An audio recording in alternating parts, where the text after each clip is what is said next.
1965년 이정문 화백이 2000년대 생활상을 그린 상상도에는 전기차, 원격 교육, 로봇 청소기, 가정용 태양열 발전 등 지금 우리 주변에서 쉽게 볼 수 있는 것들이 그려져 있어 화제가 됐습니다. 60에서 70년대 미국이 아폴로 계획을 통해 달에 사람을 보내고 각종 스페이스 오페라, SF 소설이 유통되면서 과학기술로 우리의 삶이 어떻게 변할 것인가 관심이 커진 것이죠.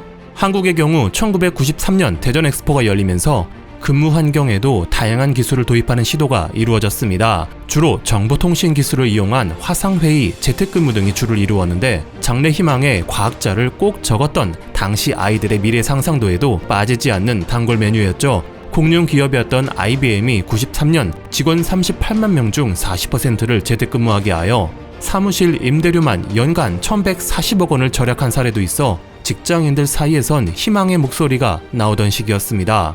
하지만 재택근무는 십수년이 지나도록 일부 업종에만 부분적으로 받아들여졌을 뿐 보편화되지는 못했습니다. 경직된 근무 환경을 바꾸기가 쉽지 않은 탓입니다.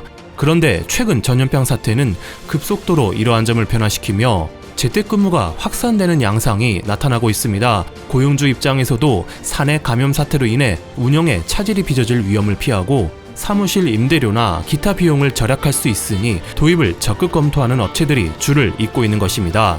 지난 3월 글로벌 인사조직 컨설팅 업체 머서코리아가 국내 265개 기업을 대상으로 한 조사 자료에 따르면 96%가 전염병 사태에 대응하는 방법 중 하나로 재택근무를 고려하고 있음이 밝혀졌습니다. 또한 이 중 39%는 회사 전체적으로 재택근무를 권장하고 있는데 2017년에서 2019년 재택근무 도입률이 8.5%에 그쳤던 것에 비하면 정말 커다란 변화라 할 수 있겠습니다. 업계 반응도 나쁘지 않아 7월 리서치앤리서치가 국내 500대 기업을 대상으로 한 조사 결과에 따르면 대기업 중 75%가 유연근무제를 확대했고 이 중 51%는 전염병 사태가 진정되어도 현 근무 방식을 유지, 확대할 방침이라 합니다.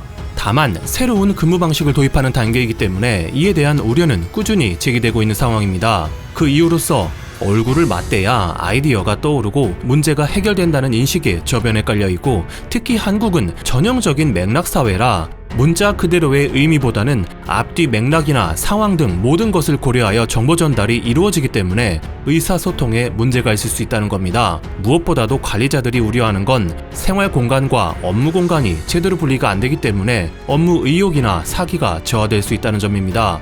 여러모로 개선해야 할 것이 많다고 할 수 있겠는데요. SK는 완전한 재택근무보다는 직원들의 거주지 근처에 소규모 사회 사무실을 내고 있고 줌 같은 재택근무 프로그램은 관리자 기능을 대폭 강화하여 직원들에게서 출근하는 것보다 괴롭다는 말이 나올 정도로 문제 해결에 고심하고 있는데 저 바다 건너 실로 놀라운 해결책을 제시하고 있는 나라가 있습니다. 주변국이 IT화에 박차를 가하는 와중에도 과거에 안주하여 갈라파고스라는 별명을 얻었던 그곳 일본입니다. 이번 감염병 사태에도 재난지원금 지급이나 마스크 지급 등 전 국가적 과업에 팩스를 쓰거나 일일이 수작업으로 정보를 처리하여 IT 후진국다운 면모를 입증했는데요. 재택근무의 단점을 해결하기 위해 최근 일본에서 급부상하고 있는 것이 한국인들에게는 이미 눈에 익숙한 것이라 충격입니다. 한때 사회적 이슈였던 드라마 스카이캐슬에도 등장하여 비인간적이다, 현대판 뒤주다, 사도세자 에디션이다 라는 반응이 나왔던 물건이죠. 강남 엄마들 사이에서 폭발적인 인기를 끌었다는 그 제품, 아이를 좁은 공간에 가두고 공부시키는 스터디입니다. 일본에서는 이걸 포스트 코로나 시대 새로운 비즈니스 방식에 도입하겠다 하는데 현재 일본의 가장 대표적인 제품은 텔레큐브라는 물건입니다. 기차역이나 공항, 건물 로비에 설치하는 간이 사무실 개념인데요. 포스트 코로나 시대 변화할 사무 방식에 맞춰 JR 동일본 기차역에 활발히 설치되고 있습니다. 방음 처리가 완벽히 돼 있기에 급할 때에는 들어가 업무를 볼 수 있어 실용적이라 강조하는데요. 문제는 와이파이가 없고 밀폐된 공간에 음압 사양도 없어 전염병 전파가 쉽게 이루어질 수 있다는 우려가 있다는 것입니다. 방역 대책에 더 주의한다면 나름대로 수요가 있을 것으로 보이는데 만약 가정에까지 이 물건이 들어온다면 어떨까요? 집이 좁은 사람이라면 들여놓는 것도 버거울 텐데 우리나라에서도 논란이 있었던 것처럼 뒤주에 들어가 온종일 앉아있으면 업무 효율이 오를지는 미지수입니다. 그렇지만 일부에서는 벌써 환영하는 분위기입니다. 일본의 모 회사 임원은 자신의 SNS에 필요성을 강조하는 의견을 내놓기도 했습니다. 사측의 입장에서는 환영하는 것이죠. 저렴하게는 모기장 같은 디자인에서 스카이캐슬에서 보았던 것처럼 유사한 제품도 소개되고 있습니다. 골판지를 좋아하는 일본인답게 골판지로 만든 모델도 판매 중이죠. 아베 총리의 친형이 포장재 골판지 제품을 판매하는 미쓰비시 패키징의 사장이라는데 언론을 통하여 아버지를 위한 비밀기지라는 로맨틱한 호칭으로도 홍보하고 있습니다. 제조사는 제품을 구매해야 하는 이유로 집에서 일하면 업무용 목소리가 나오지 않는다, 어깨가 뻐근하다, 근무 중인데 가족이 말을 건다, 업무에 집중이 되지 않는다 라는 점을 말하고 있습니다. 해외 네티즌들은 이에 대해 전화부스 사이트 사무실이 미래일까? 안 돼! 벤처 캐피탈이 비판을 영감으로 바꿀 때는 정말 짜증이 나 하는 반응을 보였습니다. 일본인들은 반대로 좋네 이거 안쪽에 흡음재를 붙여서 간이 스튜디오로 만들고 싶어. 창의적인 것 같아 좋기는 한데 아버지를 위한 것이라는 타이틀은 하지 말아줬으면 좋겠어. 골판지라고? 개인 공간 부스 제품이 늘어나는 건 기쁘네. 처분할 때를 생각하면 비용이 들겠지만 사용자가 늘어 저렴해지길 기대해. 멋지지만 거실에 있으면 압박감이 대단해. 그리고 아이들의 재물이 되지 않을까? 이거 조금 갖고 싶네.